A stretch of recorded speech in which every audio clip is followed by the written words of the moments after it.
DPR Motorsport headed up north once more for the latest round of the official Caterham Motorsport Championship season at Oulton Park. This track is a favourite of many of the drivers throughout the whole paddock.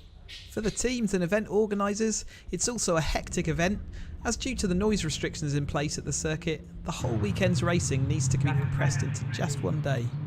It's hard work for everyone involved, and the DPR Motorsport catering team were flat out from Wednesday through to the end of Saturday, making sure that all the mechanics, team personnel, drivers, friends and family were all well fed and watered. We took the opportunity to catch up with one of the chefs to understand the work, planning and the philosophy behind the food that drives the team. Alright Sal, thanks very much for joining us for this interview today. I'd just like you to talk us through a race weekend from your point of view. Okay, well our race weekend actually starts pretty much the week before, so we're doing meal plans, ordering food, pre-ordering food. We source it all fresh and local. We don't use any frozen, canned. We don't have a microwave. Basically, we plan around the numbers. We plan to have a variation in food. You can't be eating the same thing day after day.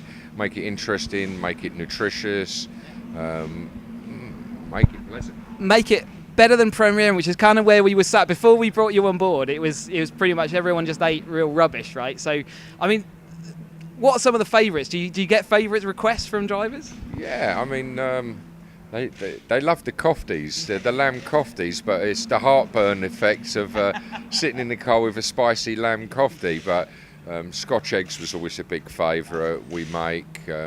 We tend to sort of go with beef, lamb, chicken, pork.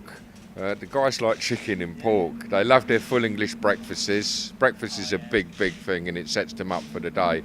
And I guess that's a really important part of this, right? In that, yeah, if you're eating badly, you haven't got the energy, and you sort of crash halfway through the day, and we need them to be up and running. Well, what happens is, especially in motorsport, is a lot of the guys end up sweetie eating and sugar spiking, and and come Sunday they're zombies. They've done 3-4 days at the circuit already.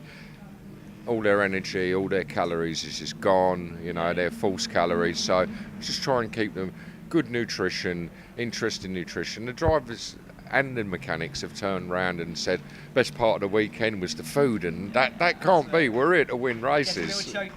It's nice, but it's not why we're here. Yeah. Okay. Talk us through this weekend. We're at Oulton Park.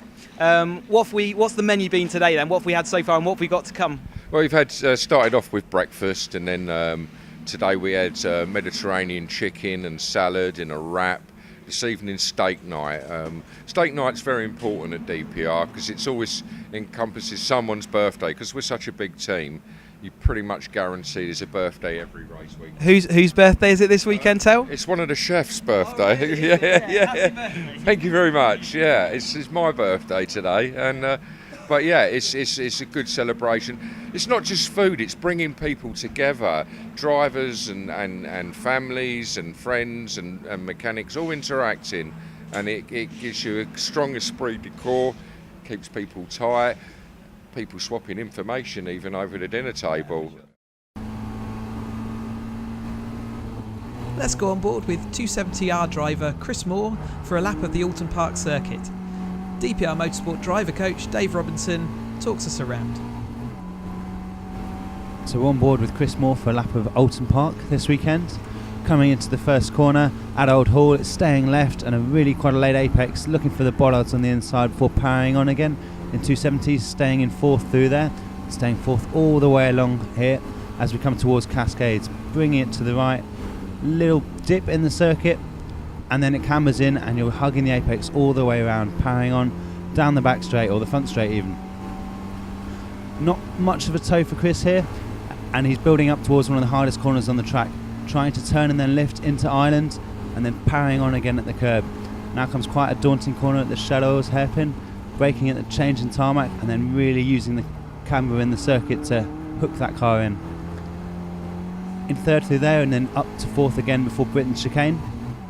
Really quite a tough chicane this, looking to use a lot of curb on left, right and then left again. So bit there and then a whole chunk of curb on the left for Chris again on exit.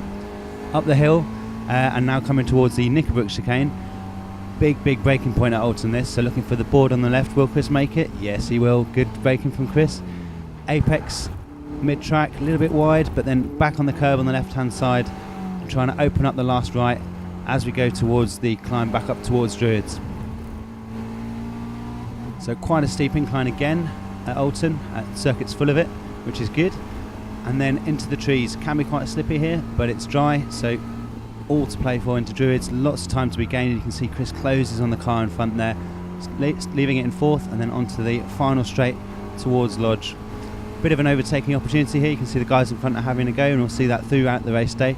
Braking hard at the board, and then looking for the last bollard on the inside. Apex point, the guy in front makes a mistake. 2/10 lost for Chris, but a good clean and tidy lap. Very smooth, and looking forward to see what he can do on race day.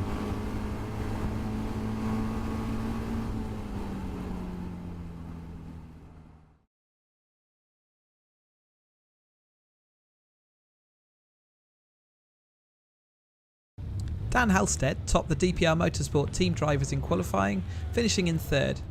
Chris Moore made it to fifth, and James Murphy would start from seventh on the grid. Academy champion in last year, he is in the DPR Motorsport entry. Alongside him we have number 25, that's Neil Fraser. Away they go. We look up towards Lodge Corner.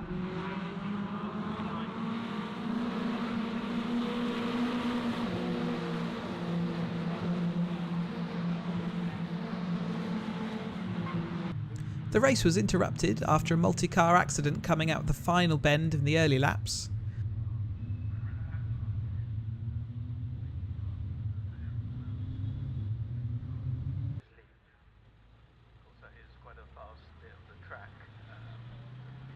Once the marshals had cleared the debris, racing started once more.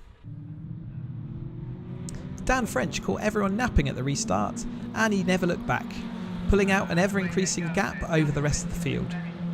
James, Chris and Dan were all involved in the lead pack, deep into the race, and places were changing on a lap-by-lap and corner-by-corner basis.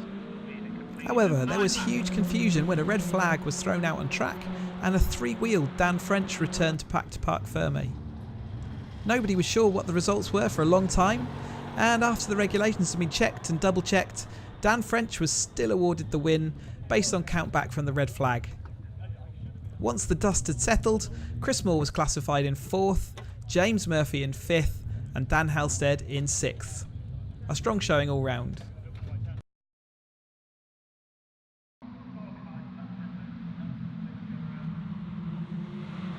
Race 2 was again safety car interrupted after a turn 1 incident.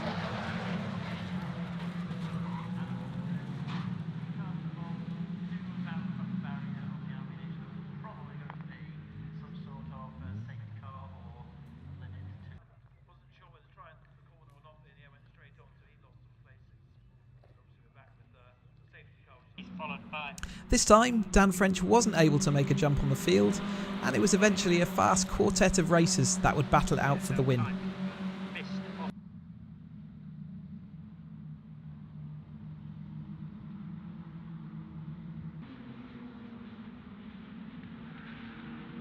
James Murphy had made steady progress up through the field from 7th place on the grid, and he was in this lead battle.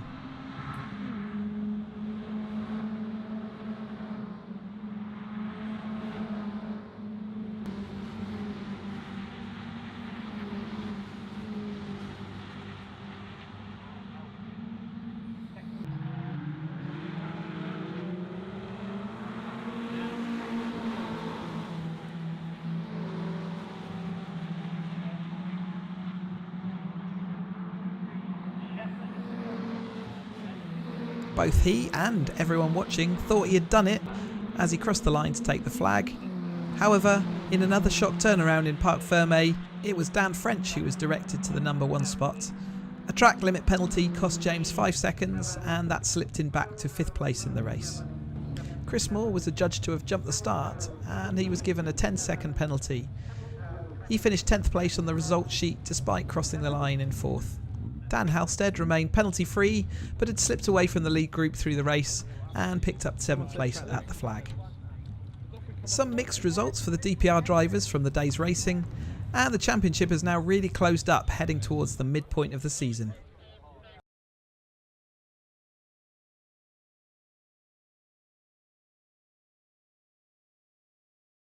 After a stunning start to the year, Gordon Sawyer was the man that the rest of the 310R field were aiming at.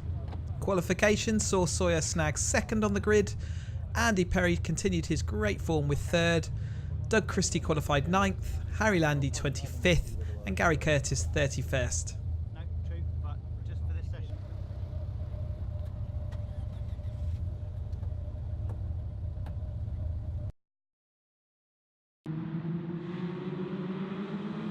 Doug Christie was taken out of the race early on, an accident causing significant front end damage for his car.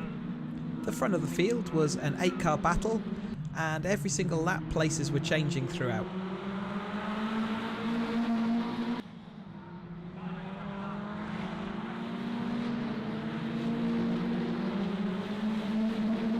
Gary had a race-long battle to keep ahead of a group of cars, and he finished in a competitive 26th place.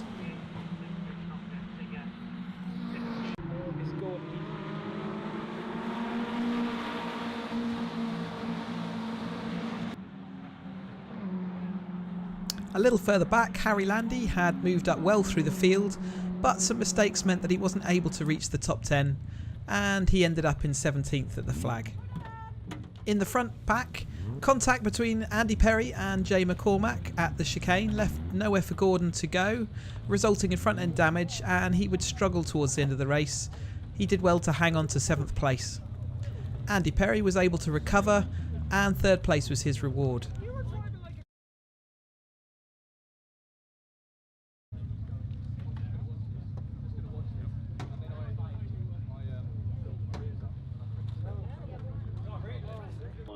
Has he had words with you yet? We had a lovely friendly chat. It was beautiful. We hugged. Yeah. Be better if I was in the car, but you know. There was plenty of work for the team to do between the two races, with major front end repairs needed on Doug's car and also damage to repair on Andy and Gordon's cars ahead of race 2.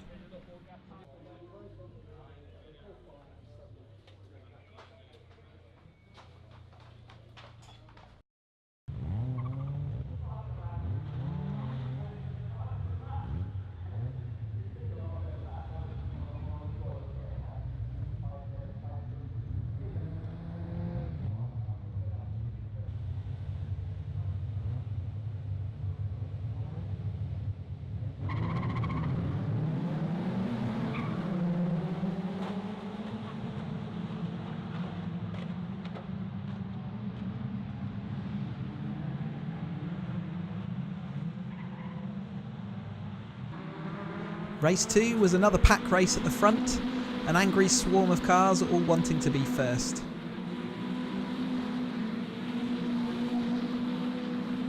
That situation didn't change for the whole 30 minutes.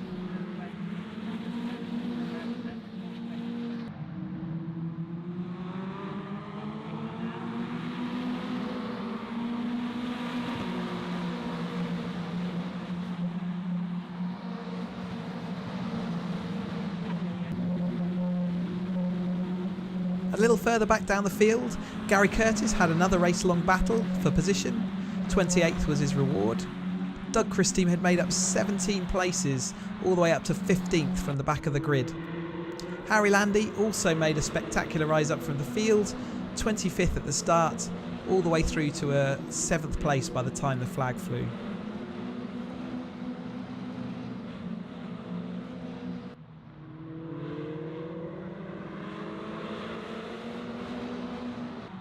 Back at the front, a last lap coming together resulted in a Sawyer DNF. Andy Perry had slipped away from the front group, but had picked up a 4th place as a result of the Sawyer and Henshaw contact.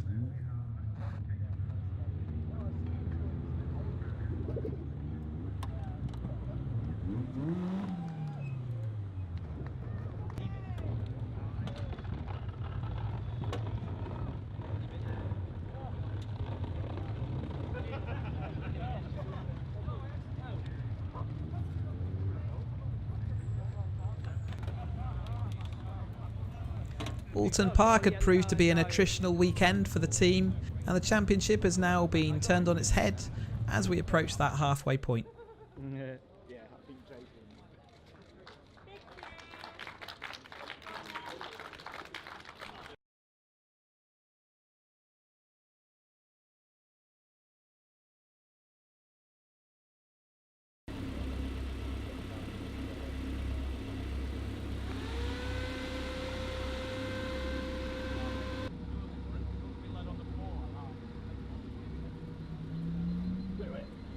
The 420R qualification session was thrown into confusion when rain started falling just as the cars were released from assembly.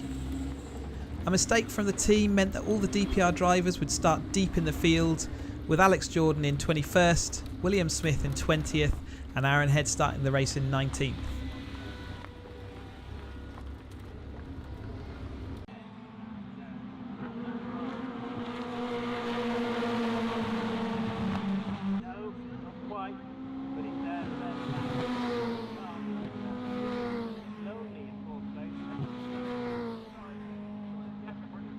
Come the race, Will and Aaron quickly made it through to the mid-pack, but where Will suffered a bit as his tyres went off, Aaron wasn't done and moved all the way through to the front of the pack.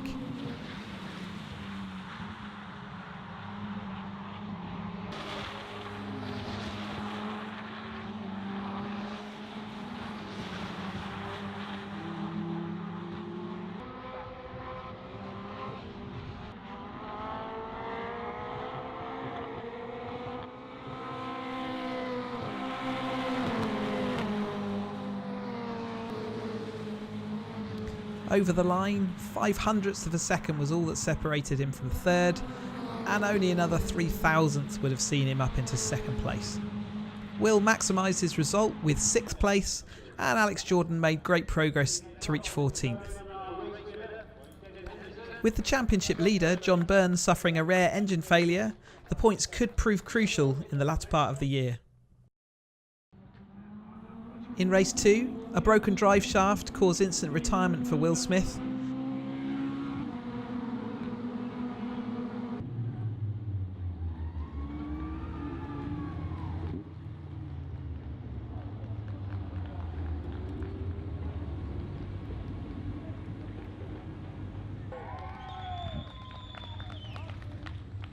Aaron Head was left in 4th place after contact with the recovering John Burns stopped some forward momentum.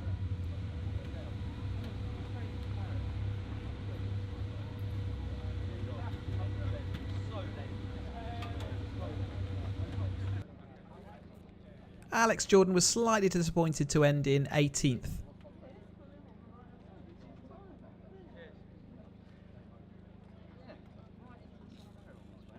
A great result for DPR privateer Henry Heaton saw him rewarded with the podium in 3rd place.